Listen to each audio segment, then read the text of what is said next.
Alam nyo guys, napakabait talaga ng Panginoon. Ano, bakit? Sa ganitong sitwasyon, run out, buong Sorsogon. Pero, binigyan tayo ng way kung paano natin i-overcome yung init ng panahon. Ito, yung na ilog.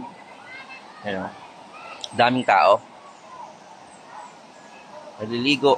Actually guys, ito yung yung paliguan na libre. Nakita niya. Madaming naliligo dito kasi wala ka namang babayaran.